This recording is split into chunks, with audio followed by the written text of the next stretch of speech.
Okay, can you hear me now?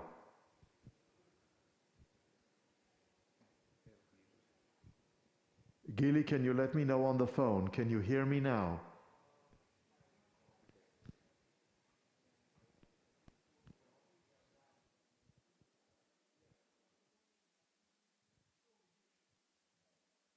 No.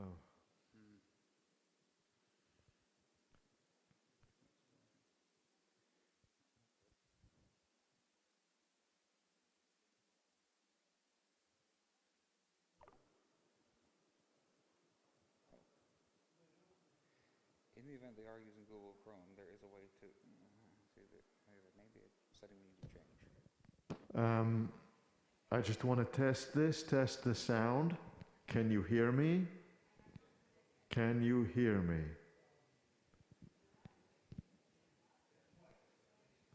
And I have to be careful in terms of where I stand. The projector is right here, right? Yeah, So I should not be standing in front of it. yeah. But what am I across here? Would you totally get away with going back and forth? Yes. Okay, thank you. Okay, this is working. It is? Yeah. Good, I'm glad. Good. Thank you. I don't know what you did, but thank you. I did nothing. But I'm glad it works. Good. We need to check out the computer. I need to fix that. There's a way to set Google Chrome. Today, this change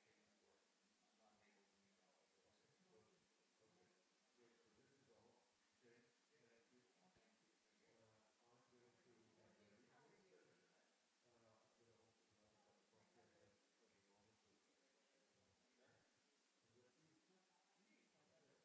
I'm not able to use all of it.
Denver was pretty bad. Earlier in the week. How do you do? Correct. How do you do?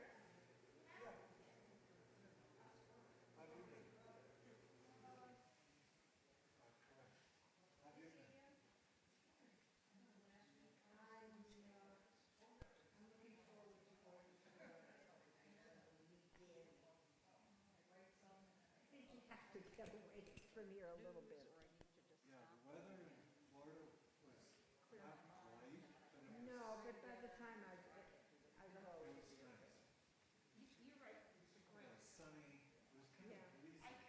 You don't have to wear coats. Yeah. Makes a difference. Yeah. And we could eat outside. It was nice. Now and then, I didn't realize we would be back so soon. I'd love for you to come over for dinner. I get tired of eating alone.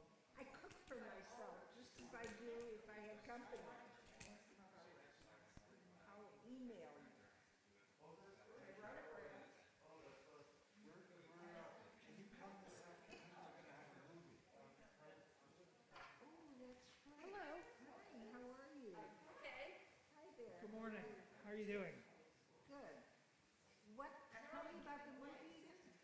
So it's a movie about black Jewish. It's a movie about black Jewish relation in the civil rights movement.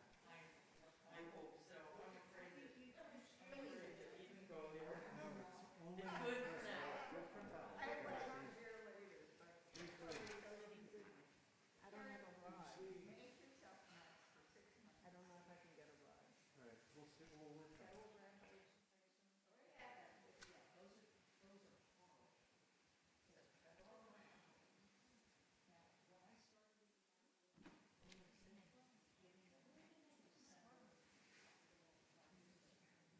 Okay.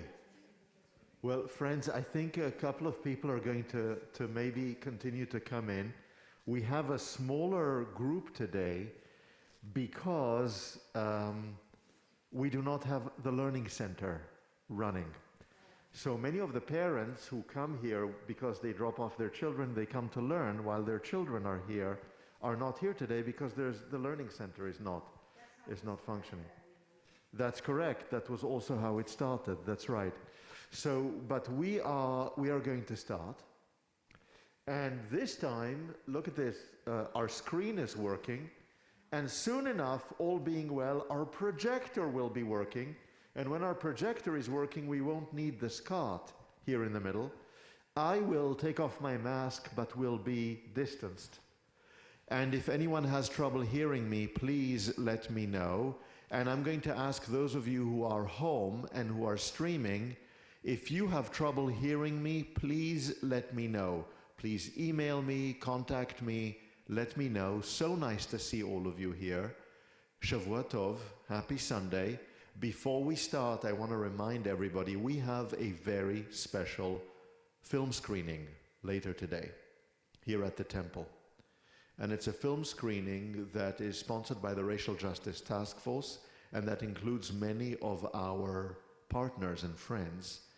And Erwin Lowenstein is here, who's been very much behind this, the chair of the Racial Justice Task Force, who's been coordinating the film screening. I encourage all of you to come for that.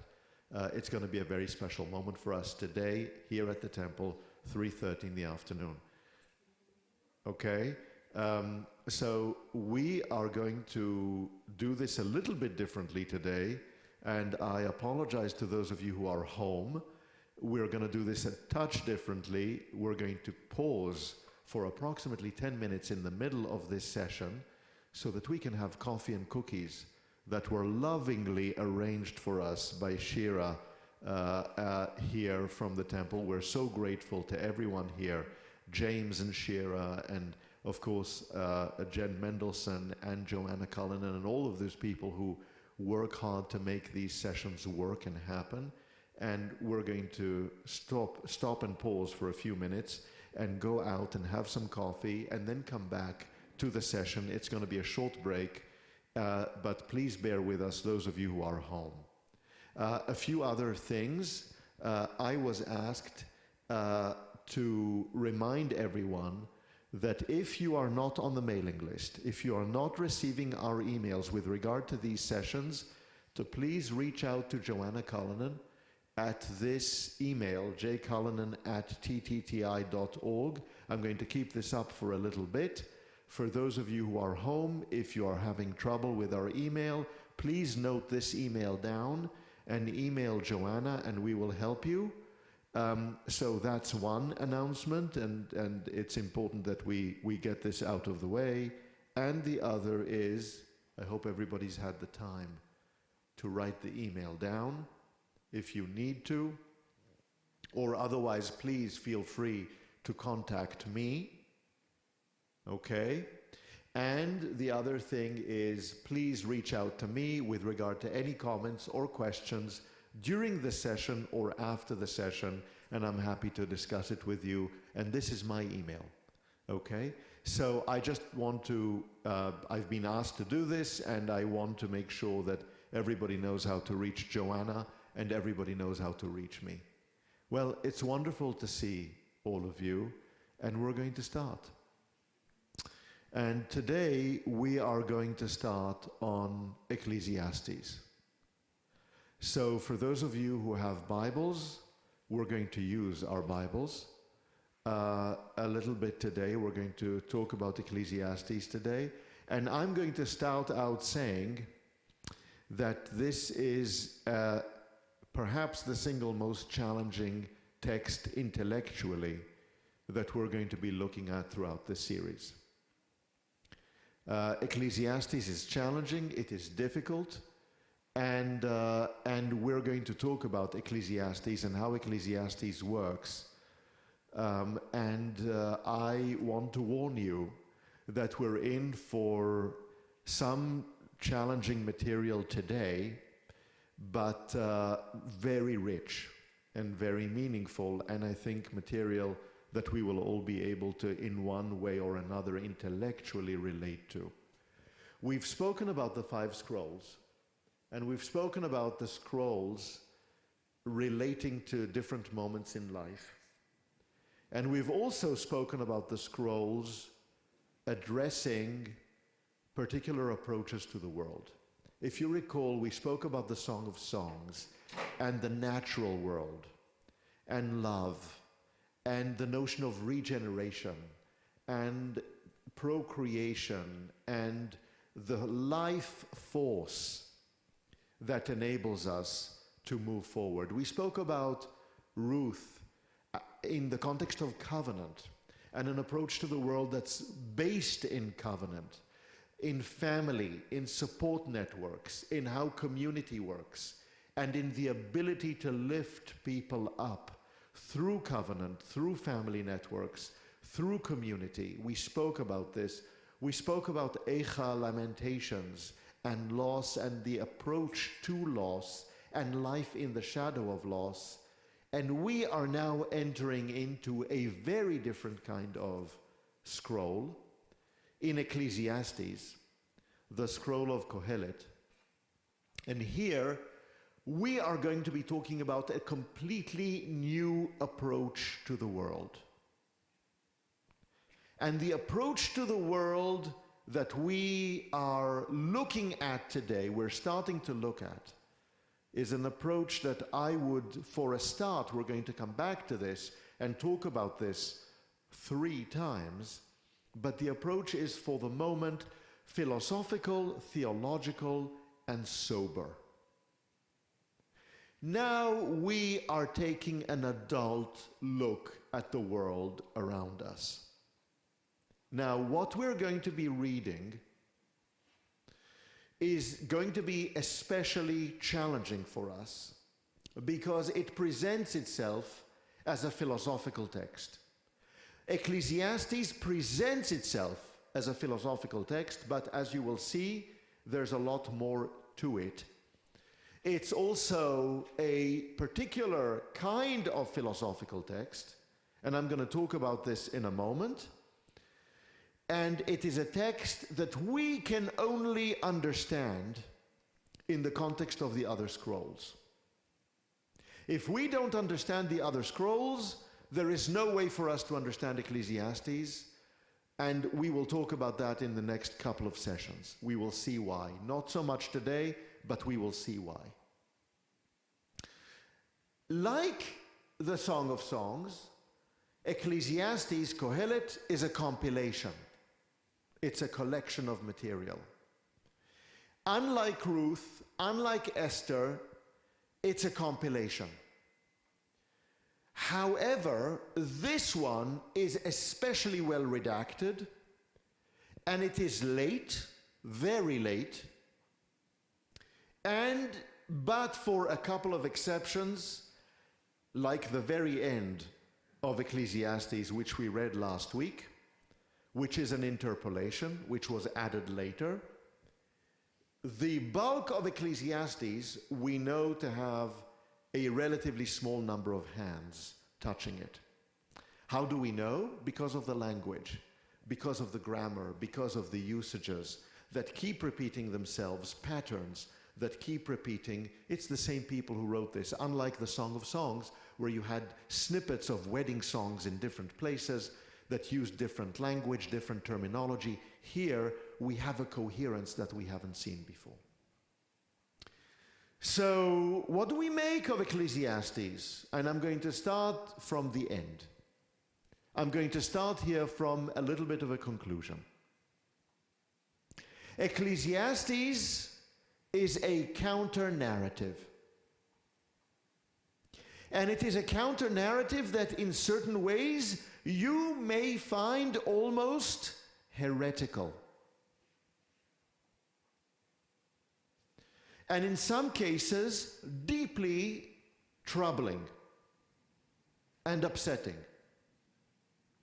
It is a philosophical-like counter-narrative, but it is a counter-narrative to the very style in which it is written. Not just a counter-narrative to the Bible and to the 5 scrolls, a counter-narrative to its own very style. We're going to see that. Not only is it a counter-narrative, it is in a sense a counter-reformation. It is in a sense not just a conservative text, but a reactionary text. And in this way, and I say this as a Reformed Jew, it's not an easy text for us to read. And at the same time, there is so much in this text that compels us to go back to it and to read it. There are elements of the text that I think are very troubling, very difficult, very challenging, and I'm not going to hide them. We're going to speak about them. In fact, I'm going to start with one that is extraordinarily troubling and problematic. And we're going to see that. We're going to talk about it. And at the same time, we're going to read the text. Are you ready? Yes? Can we start? Okay. After this introduction, I'm grateful for the fact that you're not all walking away. Okay. Let's start. Let's move to the next slide. So before we start, do you remember what we said about the Song of Songs? Do you remember what we said about Ruth? Do you remember what we said about Esther? Do you remember about the role of the female voice, of the feminine voice in all of these places? Do you remember what we said right at the beginning as we have been studying and learning these scrolls, that finally here in the scrolls, the feminine voice rises to an equal status and sometimes to an elevated status? That suddenly what we have here is, in a sense, a reaction to what happens in the rest of the Hebrew Bible, or in certain parts of the Hebrew Bible, wherein the feminine voice is put down, right? Look at what happens in Ecclesiastes. Look at what happens here, right? Among the things that we find in Ecclesiastes, I'm now chapter 7. Ecclesiastes contains 12 chapters, as you know. Take a look at chapter 7. We're reading chapter 26. There's a little bit in in verse 27, chapter 7, verse 26. A little bit of verse 27 that I dropped for the sake of brevity, and I've switched then to verse 28, right? I find woman more bitter than death. She's all traps. Her hands are fetters and her heart is snares, right? Look at the attitude, the generalization here about women. Look at this, right? And now you understand why I say this cannot be read but for in discussion with the other scrolls. Remember the Song of Songs. Remember Ruth, Naomi and Ruth, and the wisdom of Naomi and Ruth, and the goodness of Naomi and Ruth, which are at the very core of the story. We're going to see, when we talk next, the heroism and the sacrifice of Esther, of a Queen Esther. Look at this. Remember our women role models that we looked at through this session, Tamar and others in the Hebrew Bible. Right? And look at this. Look at this. And I say to you, this really, there are moments wherein I think this is sufficiently troubling and problematic and awful to really disqualify this text. What are we doing reading this? What is this? And I want you to know we read these things and we read this and we don't countenance it. We don't accept it. We reject this. This cannot be. It cannot be right. But this is part of this text, and we need to understand that it's here and that it's impactful and that it's dangerous. And that this is part of what we're up against. We need to understand it. This has had a terrible impact on our Jewish identity and on generations of rabbis and leaders and on Jewish lives throughout the ages. And the reality is it's here in one of the most profound and pungent and difficult and challenging articulations in the Hebrew Bible. There is no wisdom among women. I've gone around the world, I've looked, all the rare people I've seen, none of them was a woman. Really? I mean, how could this have been written into this text? But this is part of not just a conservative, a reactionary drawing back, pulling back, that we have to recognize and that we must not and never will accept. I want you to see this, and I'm starting with it. And we're not going to hide these things. We're not going to hide these issues. So, the text is difficult. It's very challenging. And it's difficult because, as I'm suggesting, it is a counter-narrative to its own very style. In this regard, I'm going to suggest to you that what we're reading here is propaganda. It is a text that pretends to be something and really is something else. It is a text that uses particular words and particular language and particular formulations to get us drawn into it and to make us think that it is one thing and really deliver to us another message. At first blush, Ecclesiastes, Kohelet, looks like a wisdom text. The text composed by a philosopher, by a scientist, by a person seeking knowledge. Now we're going to really talk about it. You ready? Okay. Let's move to the next slide. Who was Ecclesiastes? Who was Kohelet? We know a couple of things about Kohelet right from the very beginning of the first chapter and then the end of the first speech in the first chapter. Son of David, king in Jerusalem. I, Kohelet, was king in Jerusalem over Israel. Lovely. And the answer, the plain answer is no. That is not true.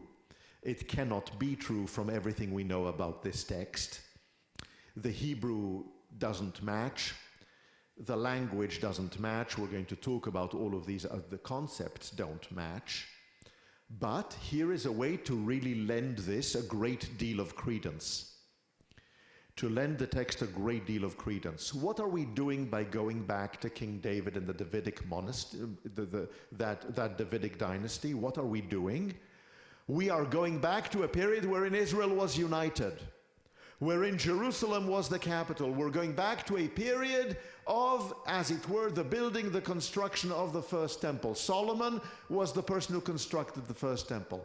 Solomon represents the greatness of Israel. If Kohelet is Solomon, though David, of course, had other children, we don't know that any one of them reigned over Israel. But if it is really the child of David, we are going back to the golden age. What are we suggesting?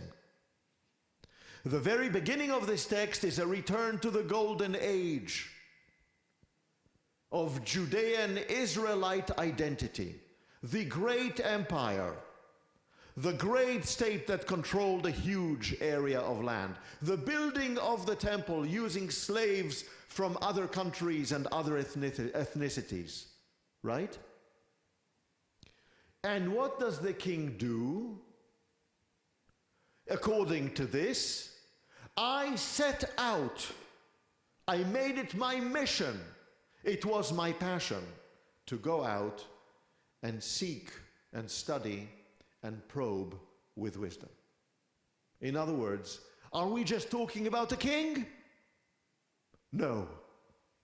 We're talking about a king philosopher, a king scientist, a king who wants to know everything, a king who's going to probe, a king who's got a mind that wants to know.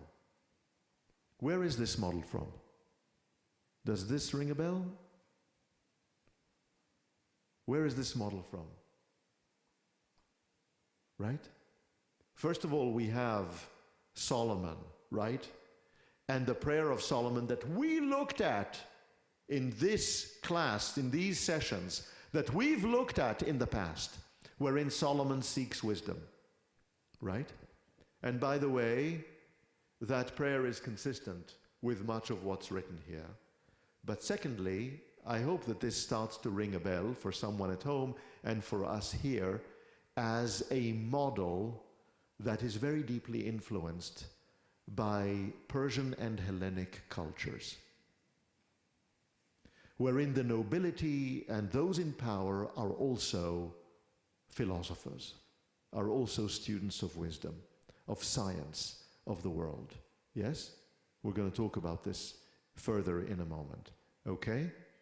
I have to say something about the term under the sun. All that happens under the sun. Tachat Hashamesh or Tachat Hashemesh, it appears in these two formulations in the book of Ecclesiastes. The words Tachat Hashemesh, under the sun, appear in no other book in the Hebrew Bible. They are repeated dozens of times in Ecclesiastes, and nowhere else are they found in the Hebrew Bible. Tachat Hashemesh is code. We're going to talk about what the code means. We're going to figure out what the code means. Okay? Yes? I have to introduce it. Okay? And we start out with a Ra, with an evil matter, that God gave people to respond to la'anot vo, or to suffer in. Okay? So we start with a problem. Where does philosophy start? With a question, a vexing question, or a problem. This is how we start. Yes? So let's build up Kohelet. Let's build up the sense of Kohelet as a philosopher. Let's build up the sense of Ecclesiastes as a scientist. Let's do this, right? Let's go to the next slide. And in the next slide, we're going to set out how we do this, and this is going to be our guide for the entire book. The book starts with Vanity of Vanities, Hevel Havalim, said Kohelet, said Ecclesiastes. Hevel Havalim Hakol Hevel. All is vanity. So first of all, what is Hevel? And I wrote the word down in the Hebrew and the English because it is so important for us, and it is repeated a number of times in this scroll. Hevel is an utterance from the mouth that we know today can project little droplets of virus and germs and all kinds of other things, but it is that utterance of the mouth that dissipates into the air and that doesn't survive.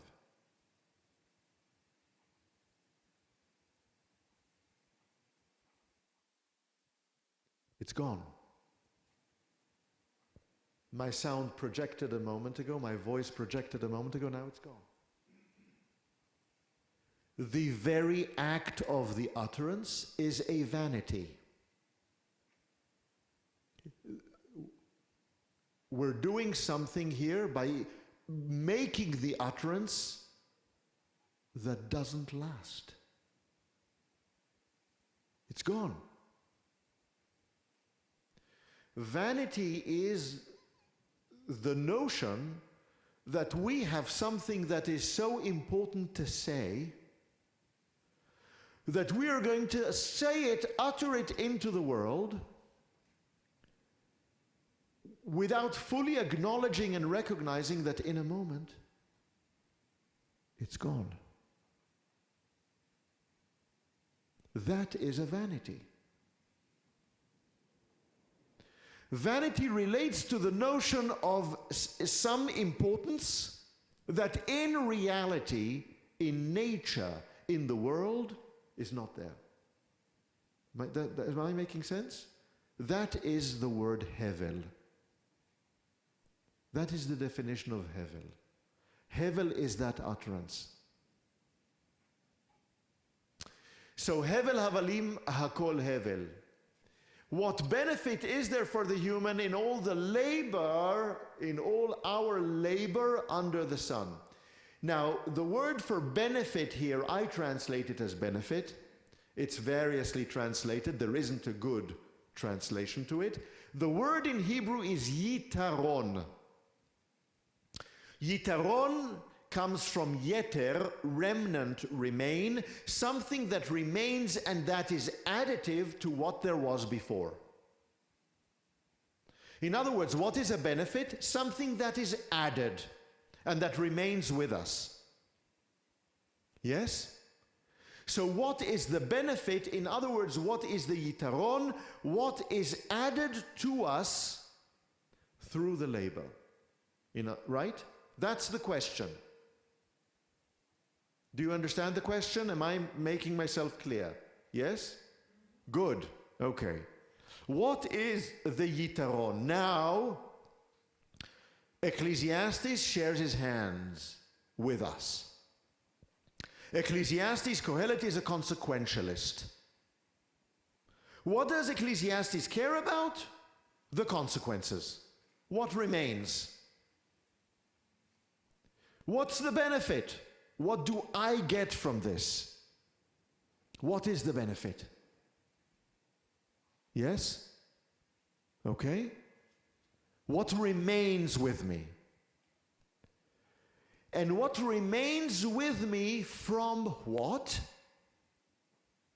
From my efforts, from my labor under the sun, right?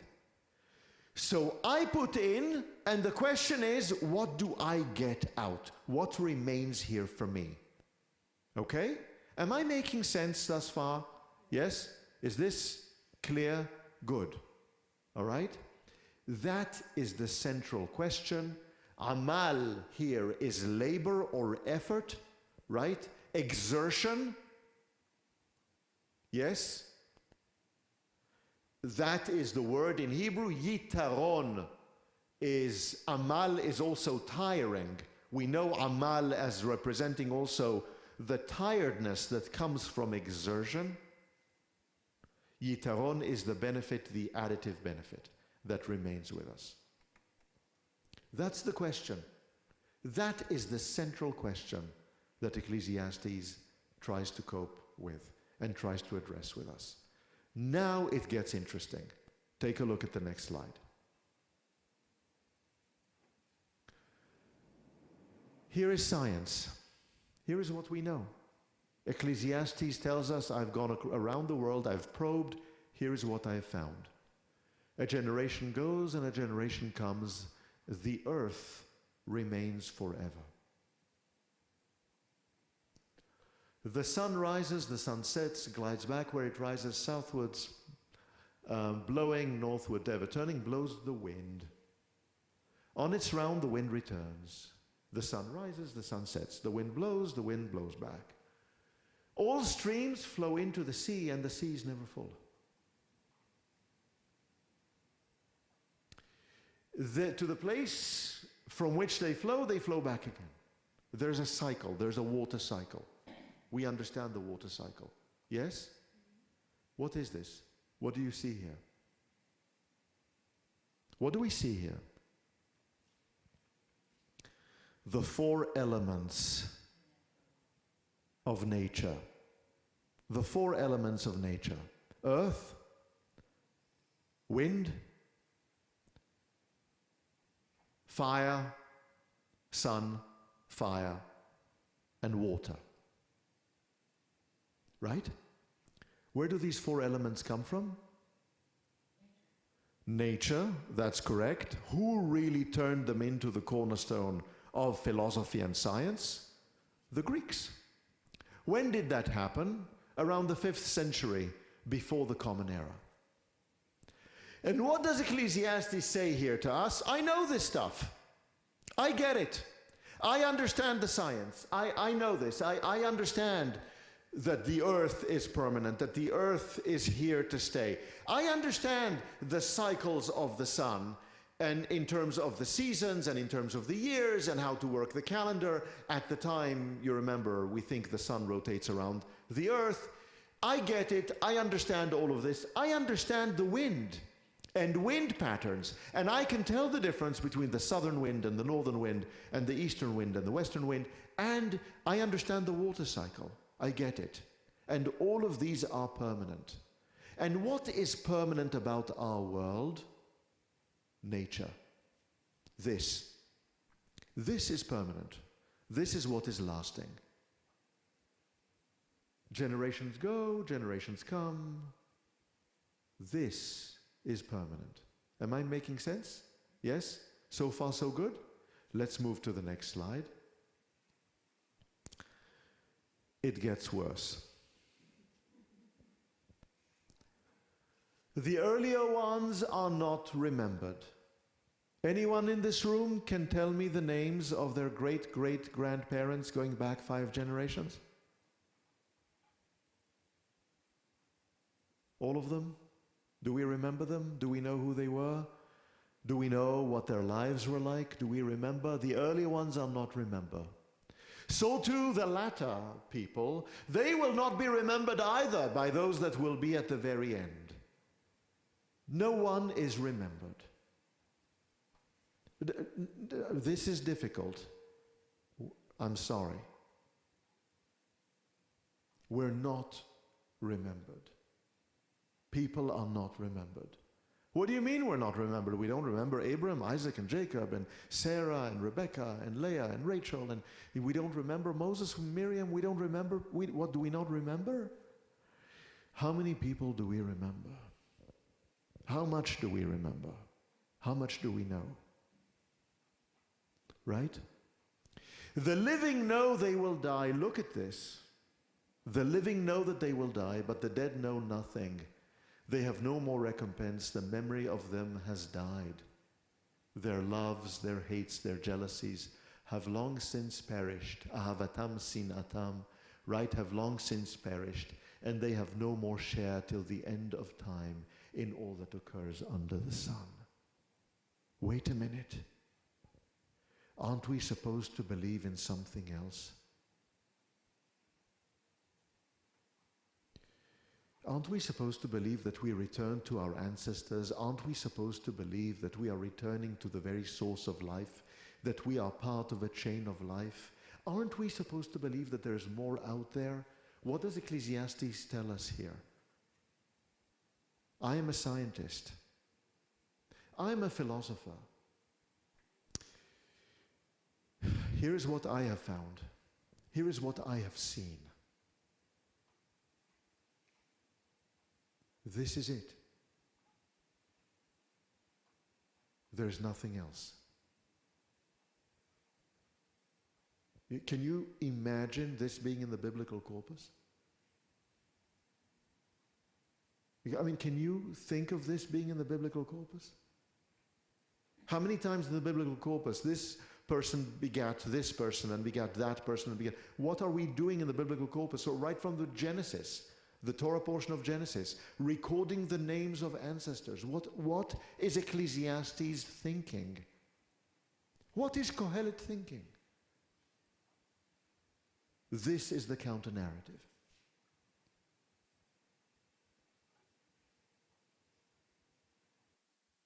Right?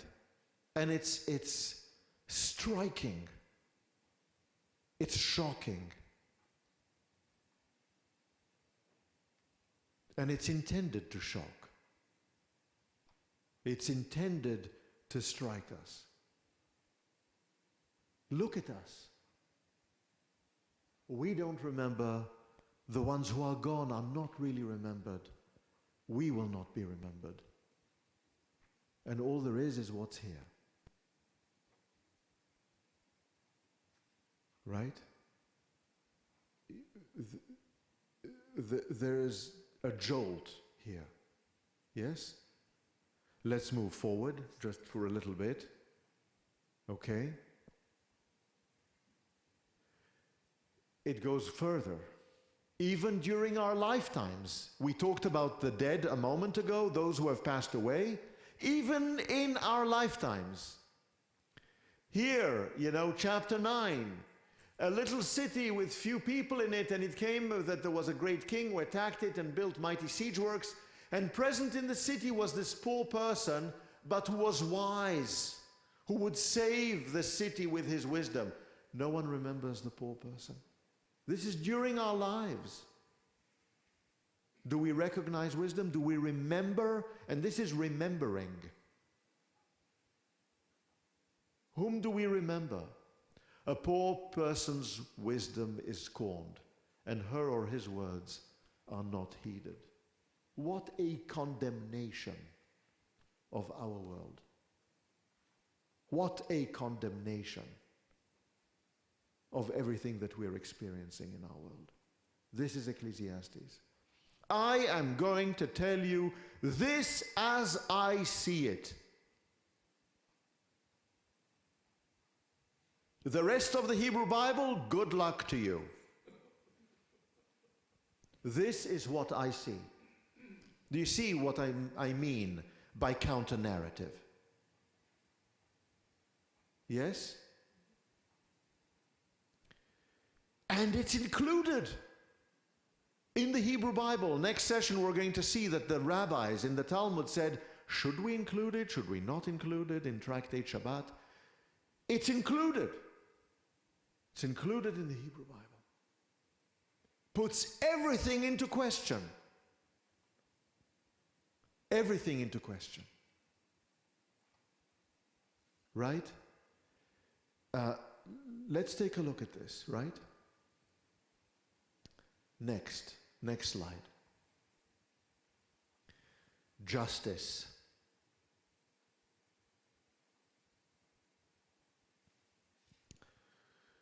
This is the single most difficult thing we're going to look at. The utterance of the sentence, the utterance of the punishment for evil is not executed swiftly. People sin, people do terrible things, and they're not punished. And they're certainly not punished quickly. And what is the implication of that? Says Ecclesiastes, I've gone around and studied all of these places, all of these people, all of these societies. This is the reason people's hearts are emboldened to do evil. Why? They're not punished. They don't get punished. Yet again, Ecclesiastes, Kohelet, is a consequentialist. What will alter our picture? Consequences for our actions. You do good, you're rewarded. You do ill, you're punished. But what does Ecclesiastes say? It's not happening. We don't see it. We see evil people around us. Are they punished? Are they punished swiftly? Are they punished to the degree that they and other people are then discouraged from doing the things that they do? The sinner may do evil 100 times and punishment will be delayed. And it will be well with those who revere God, since they revere God, and it will not be well with a scoundrel who she or he will not live long because she or she does not revere God. Really? Is that what you're telling us, says Ecclesiastes? I haven't found that. I haven't found that in the world. Really?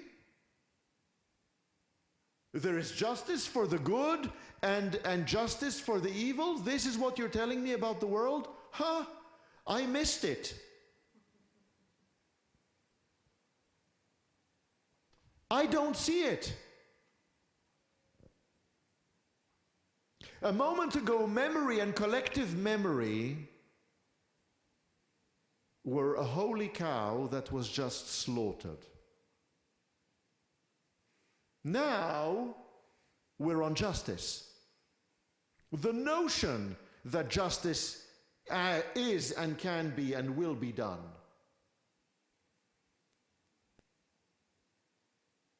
Is this what we're supposed to believe? Is this what you learned in religious school? That there is no justice out there? Let's go to the next slide just for a moment, and we're going to take a break in a second. The vanity in the world, the problem in the world, the vanity in the world is what?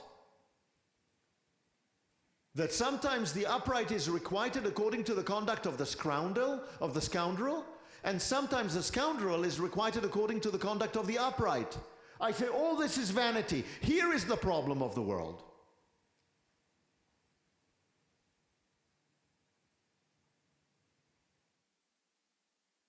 Where is God? Where is justice? Let alone where is memory? Do you see? Do you understand what is happening here? Yes? Do you see what is going on? What is all of this based on?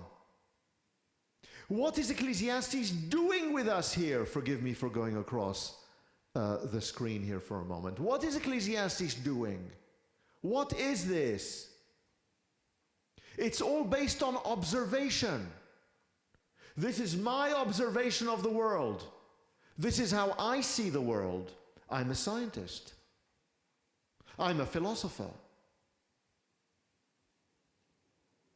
This is what I observe. No one has had an opportunity to observe the world more than I have. And this is what I've come up with.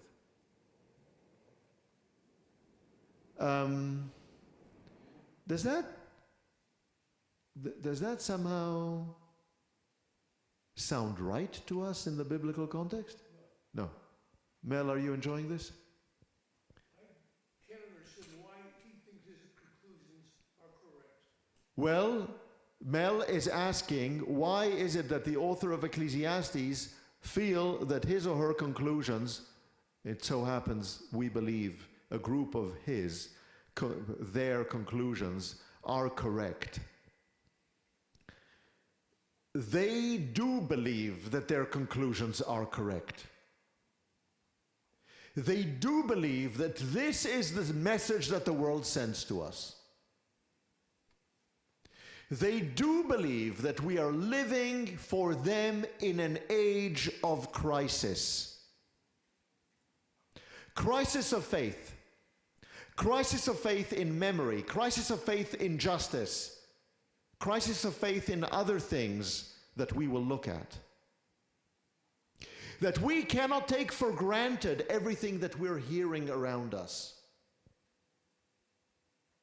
That the reality of the world flies in the face of what we are being taught in religious school. That the world is more complicated, more imperfect, more flawed, more problematic than we care to identify and that we care to see. And that we are not looking at the world straight. And this is the wake-up call. This is the wake-up call. This is, take a look at the world around you. Now, forget for a moment the prophecy and the dry bones of Ezekiel and the love and the wonderful things in Song of Songs and the love of family in Ruth, and forget for a moment all. This is the world around us.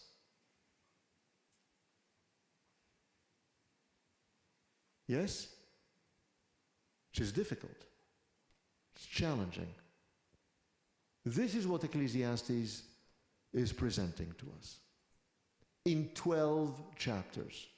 Again and again and again, and what I'm offering you here is just a brief introduction to this book of Ecclesiastes, right?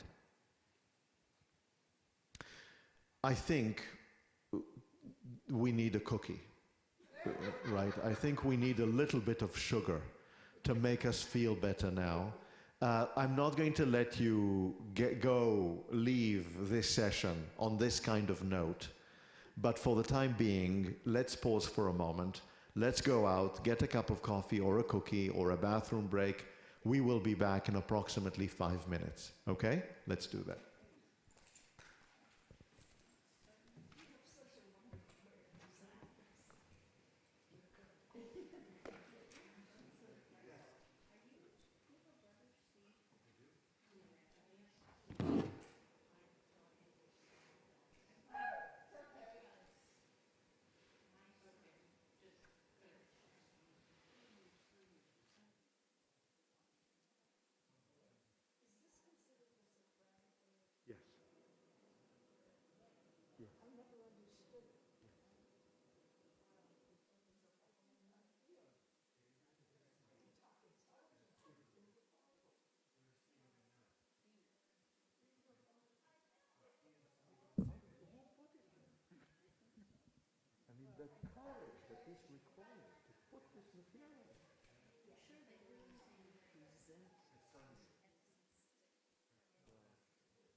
Oh, and I would listen.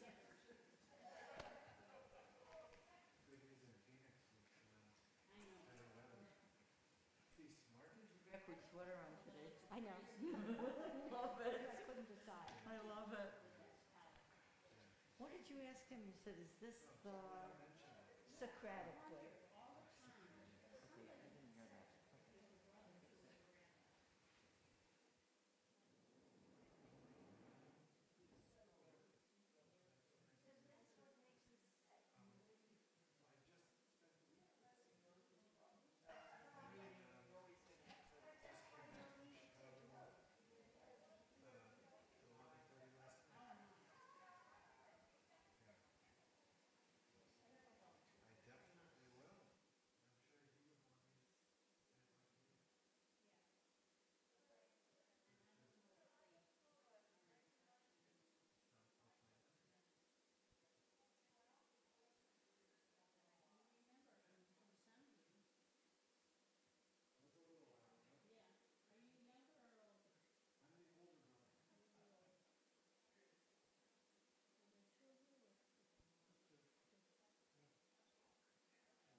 Okay, we are trickling back in, and we are going to. There's another word like trickling. I'm sorry. I'm getting here as fast as No, but not you. You are, but others are still are still finishing their drinks and their food, and I just want to make sure people come in. It takes extra time because we're eating for the people at home too. We are eating for the people at home, is the comment.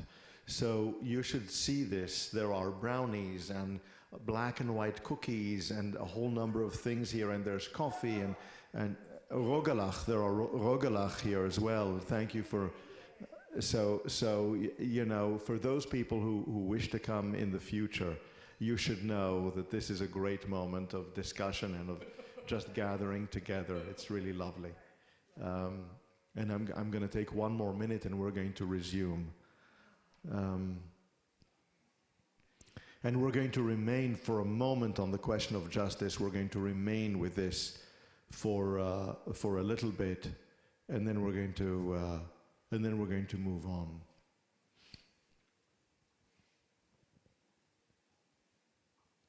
Okay, so I'm going to resume, if that's okay.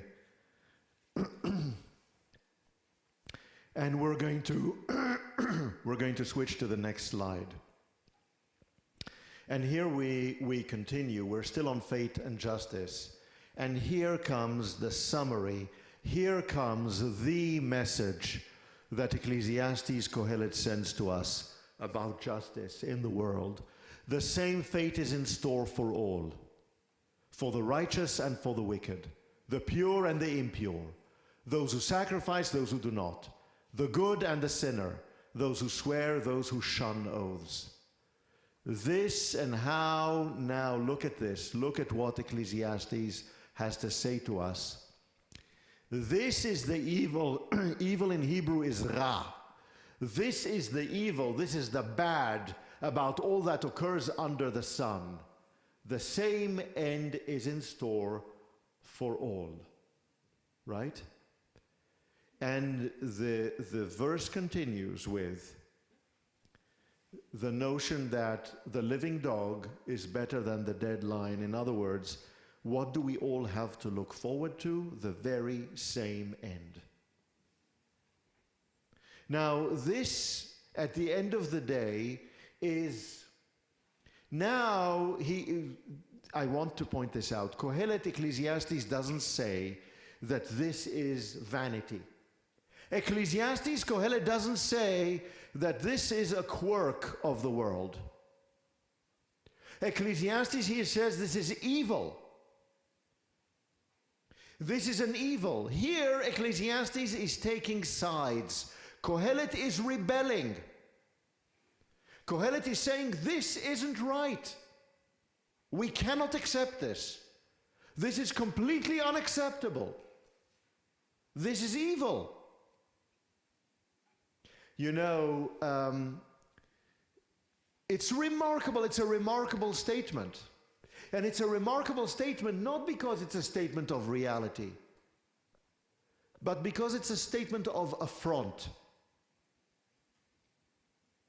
Of something that we are offended by in the world. This is the reality? Is this what we have to look forward to?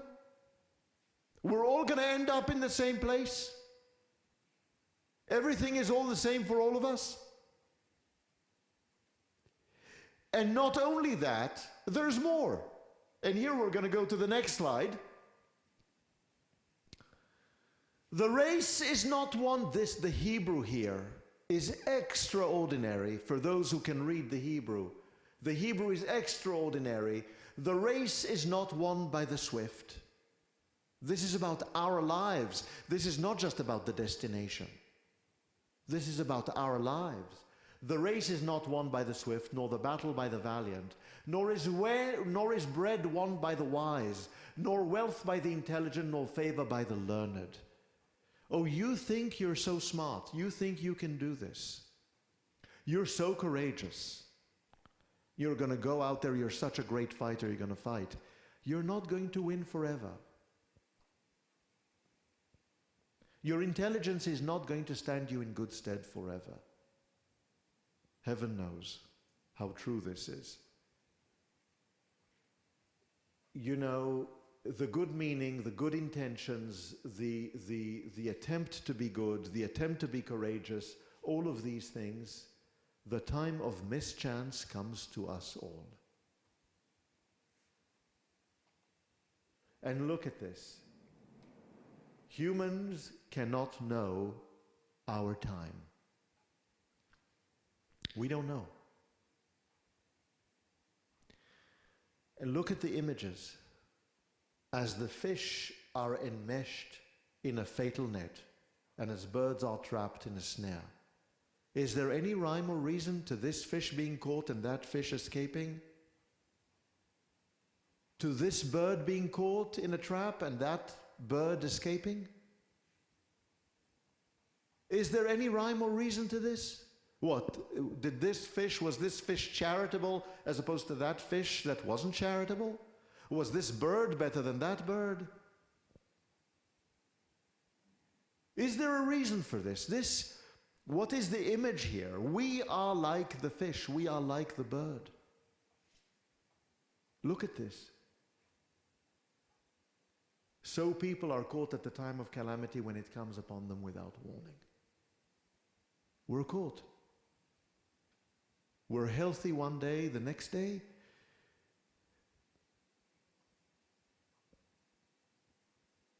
we try our best. Right? Look at what he's saying here. Mel, please. Does he include himself as a victim, or would he ever? Kohelet speaks. The question is, does Ecclesiastes include herself as a victim here or as a participant? Not victim. This is the world. We're not victimized by the world. This is the world, says Ecclesiastes. And it's not justice, and the injustice of it is an affront. But this is the world. Are we victimized? We're not victimized.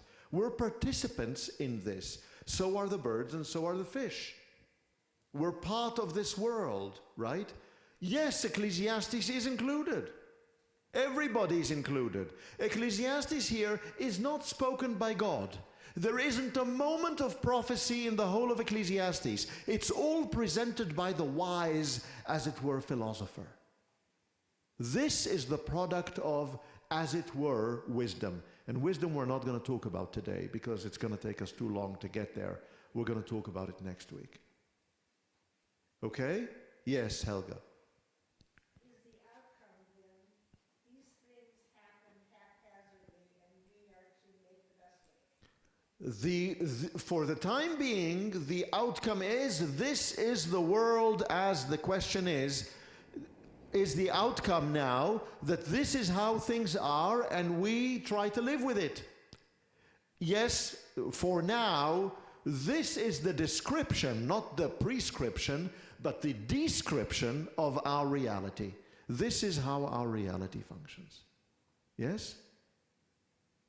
Sobering. Inconsistent with the rest of the Hebrew Bible. Right? I mean, Job raises the question. Right? But it's a question, and at the end of the day, there is an attempt at the end of Job to respond to the question. Here, this is it. It's a statement. Yes? All right? Anything else? I'm sorry. It seems like it's all said with a sneer, like it's meant to be irony. So it seems like, is the question, it's all said with a sneer, that there is some irony in it. I'm not convinced of that. I think it is said with all seriousness. I think it is said with a notion of, wake up and smell the roses. This is the world around us. This is truly the world. Right? The world is nature. The world is the sun and the earth and the wind and the water. We are passers-by. And the snow. And the snow, thank you, and the melting snow. We are passers-by. right? And this is what we are, and this is what we amount to here, right? You know, has anyone here or people at home, I don't know whether this has been the case for you, if anyone has seen or participated in the discussions that have taken place surrounding Apollo's fires, Israel in Egypt. But Rabbi Roger Klein and Jeff Strauss have been engaging in pre-concert discussions about Israel in Egypt. I don't know if anyone has seen this or if anyone's, I see some people I think have, and it's really been quite special. And Rabbi Klein spoke about the early modern switch from theism to deism, right? Deism, theism, right? That notion, right? The notion of deism and the notion of theism. And there being two forms of religiosity that are represented in our religious life. One wherein God participates in our lives and God stands for justice and redemption that we may not see always in our lives, but that is coming and that we hold on to. And the other is a view of the world wherein God is the unmoved mover. God is the watchmaker. God has set the world into action, and now the world functions. And God no longer participates and interferes and intervenes in our lives, right? And the one lilt that I would offer on Rabbi Klein's explanation of this is that this is already here in the book of Ecclesiastes. You see this already, this approach, already here in Kohelet. You already understand that some of this is here. This is the world as we see it. This is our reality. Yes? Yeah, there seems to be two different things. When he's talking about nature, the sun and the wind and so on, it's predictable. This is fatalistic. You don't know when your time is up. But you're like the birds and the fish. That's fatalistic. It's not just fatalistic. It's not just fatalistic. It is a view of the world that is fatalistic and is anchored in us. Thank you very much for saying that, for making that comment. The comment was, this is a fatalistic view of the world that is presented by Ecclesiastes. It's not just fatalistic, it's fatalistic, anchored in a view of the world in which there is no interference on behalf of justice. There is no interference on behalf of transcendence. There is no interference. This is what our experience is in the world. In other words, we are these temporary beings within the natural world, which is at the end of the day our constant. Right? I don't want to go into this in great length. I don't know if anyone remembers Gaia, the notion of Gaia that arose in the 1960s and 70s. And I mean, there are different formulations of some parts of these ideas at different times in different places. And I don't want to belabor this. Yes, Helga, last one for now. Yeah. What is the role of the Messiah in all of this? There is no Messiah in Ecclesiastes. Ecclesiastes presents himself here. I'm going to say himself for the time being, because that's the scholarship suggests that it was written by men, and what we saw out of chapter 7 suggests that it was written by men, you know, pretty awful. But, you know, this is presented like the writing of the philosopher. There is no Messiah here. There is no redemption here. All right? And it's harsh. It's harsh. So was the role of the Messiah invented to take that harshness away? The question is whether the role of the Messiah was to take, whether the Messiah was invented, as it were, contrived in order to take the harshness away. That's a wonderful question. It's a wonderful question. But let's hold on to that question and stick with this for the time being. Let's move to the next slide. Let's see if, there we go. The question is what we make of it. Now what do we do? I can't leave you with injustice. I can't leave you with us just being forgotten. I can't just leave you with a notion that the world is as it is, and that we are passers-by, and that it's all going to end, and that this is it. I just can't, right? So the question is, what do we make of this, right? Now, I have already told you, and I have tried to be explicit about this. The very end of chapter 12 is an interpolation. What we read last week, at the end of the day, the sum of all of this, after everything is said and done, sof davar, right? Remember what we read at the end of chapter 12? Perform God's commandments, for God's judgment is going to take place with regard to all things, including those things that are not visible. Remember we read these two verses at the end of chapter 12? This was added in. This is inconsistent with the view of Ecclesiastes. This is Ecclesiastes Kohelet's prescription. Look at the prescription, right? The one before this, is there not a slide before this? Let me take a look here. No, so go one further. One more? No, so go back to chapter 9, and someone take a look here and read, starting with verse 7, all the way to verse 10, because we only have the very end of it here. Something has got lost in translation here, right? But let's take a look at this. Does someone have it? Can someone read this? Here, would you come up and read it, please? And read to the microphone so that everybody can hear it.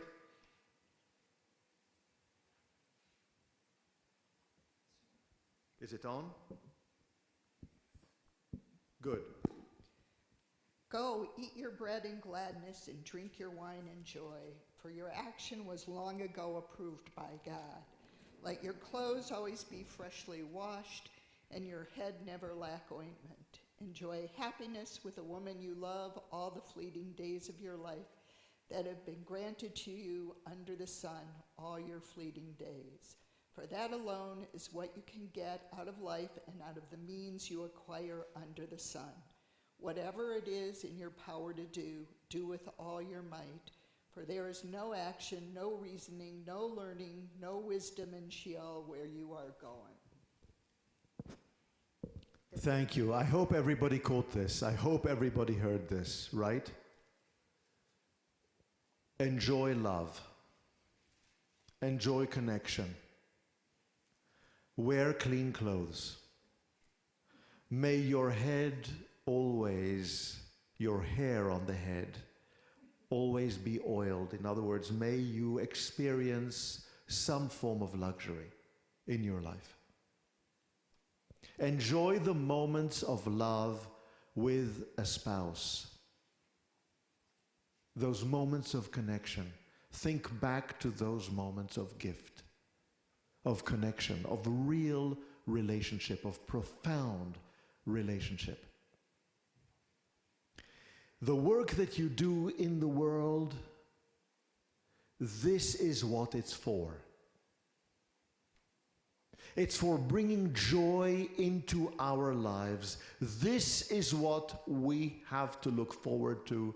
This is the core of our lives. And what you do, do with passion. Do with all your force. Do with all your might. Exercise passion. Because in passion we find joy. In passion we find connection. In passion we find relationship. And this we do in our lives. Later, there is nothing. This is what we have here. Don't discard it. Don't give it away. This is the purpose of our lives. Right? This is the purpose of our lives. Now this is really challenging.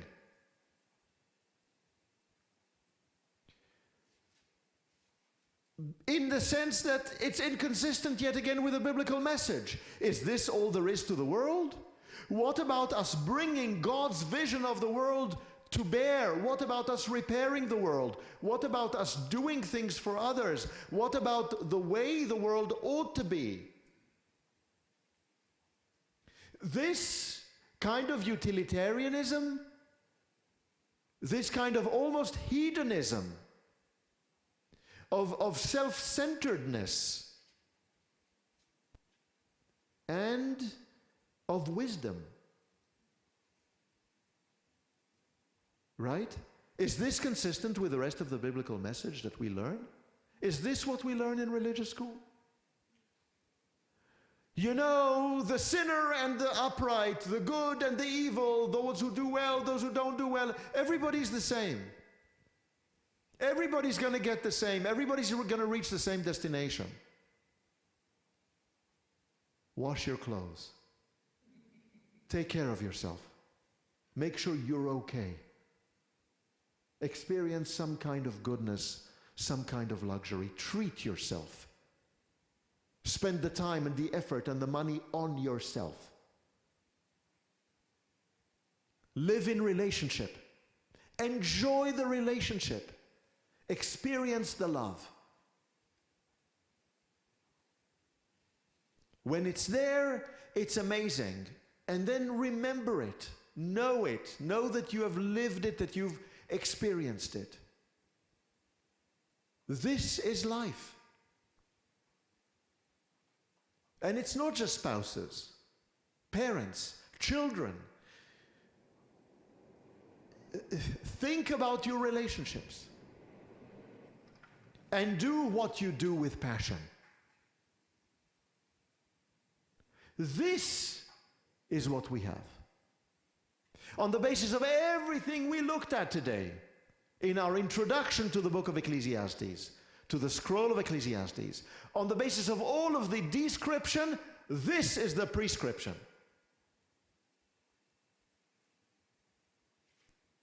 Remarkable.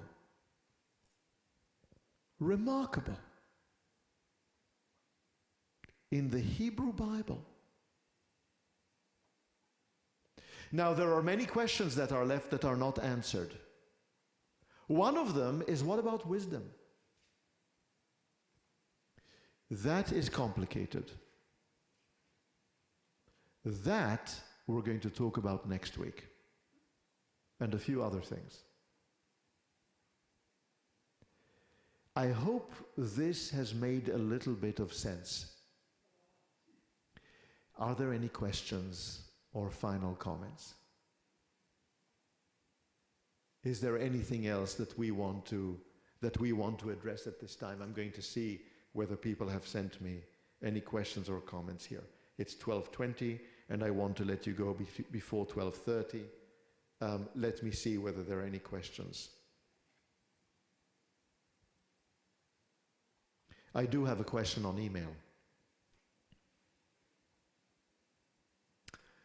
The question, I'm not going to say who wrote it, but the question is, you mentioned propaganda.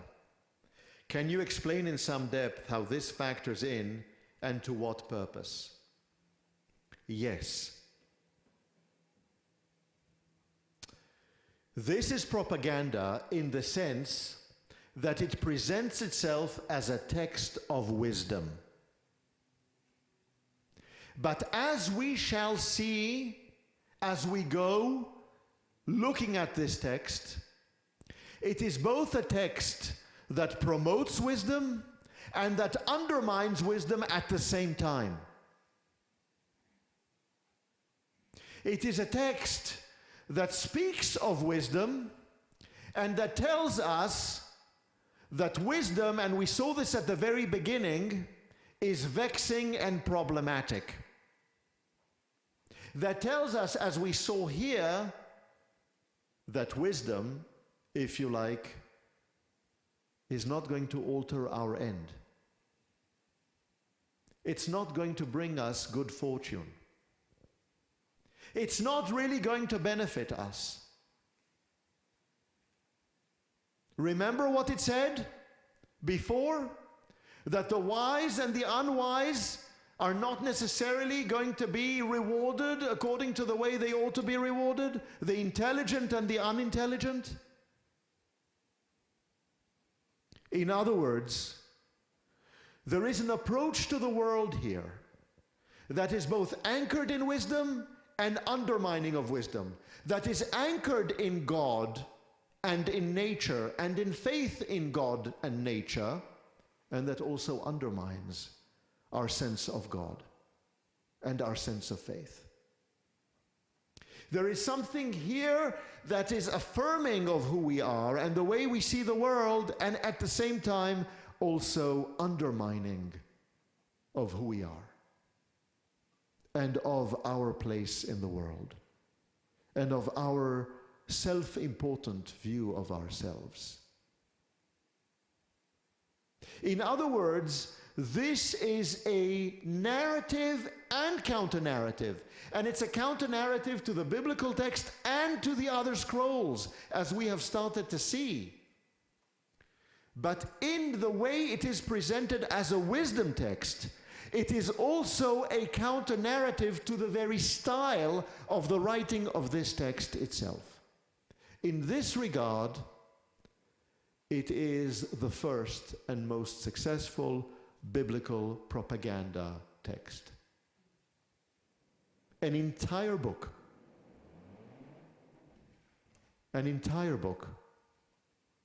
that is framed by this agenda. And what precisely is the agenda? What precisely is the purpose of the book? Why is it that the book is produced the way it is? We're going to keep coming back to it. I told you we're going to ask this question 3 times, but we've started to today. Wonderful question. Thank you to the person who presented the question. I want to see whether there's anything else by email or by text. No. Is there anything else here? Any other questions here before we end? I want to remind everyone, I want you to hear and to know, we are going to be here next week. We are not going to be here in 2 weeks' time.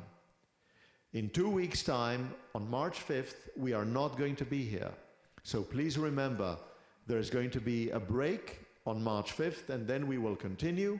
But we are going to be here next week, and TLC is going to be here next week, and we look forward to seeing you and to continuing this. Thank you.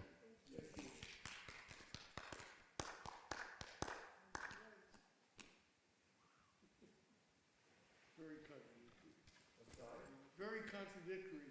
Yeah, right. That's why you have to make your own choices. Power lies within you. And we have to take joy in our lives, in the here and now. We have to recognize what we have. And there's so much.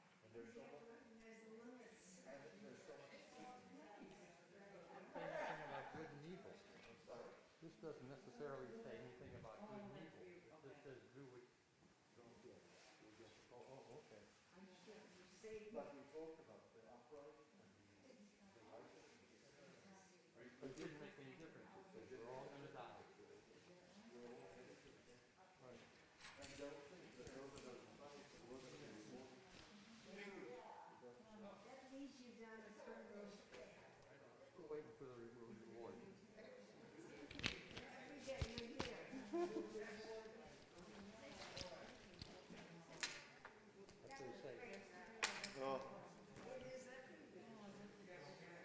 you know, It's so exceptional. And you know, it really takes me a week to digest it and to own it. There wasn't one person who was it's always so crowded. I got a takeout. I'm there to be very much well. you're going to be away to smoke? I gotta go in and get it. Yeah, because they're so busy. And so, where else is, oh,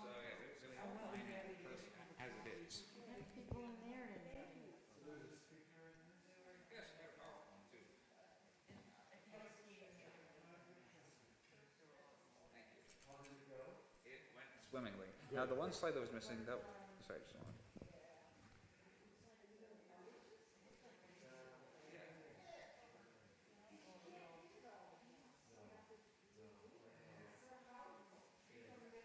Slide was missing, was missing what I was saying.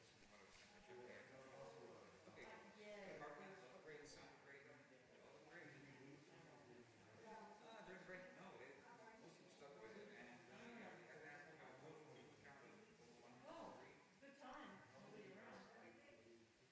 Well, of unique viewers, I'm not sure actually. I know we had an average of like 19 viewers at a time.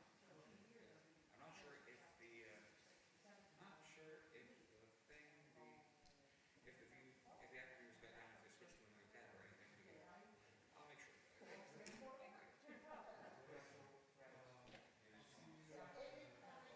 first, let's get a test on that sound if you'd like. Make sure it's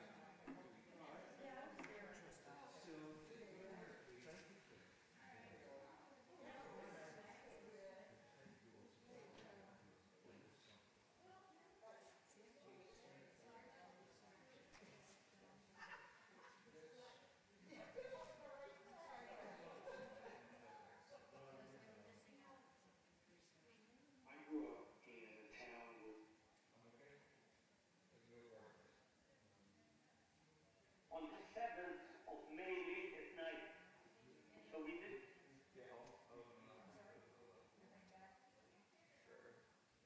Just out of curiosity, why is it a problem to play through the,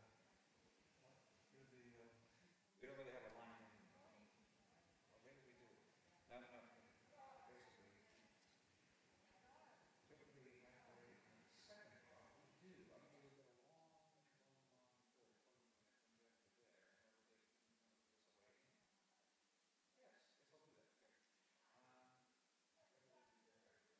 there, and we're taking this away. Yes, let's do that. Okay. This can work. This can work. Great. I'll come in and plug in the audio jack. There's an audio jack on the wall there. Okay. Connect one to the other one. Or I guess right through it. I'll come in at about 2:30 and I'll give it a test, okay? okay, and I'll be here, around then too. Marvelous. Thank you. Okay. Thanks. Meantime, I'll let the press run on actually. More other things are next. Okay, and obviously for the movie, we'll want the, shades down. Oh, yes.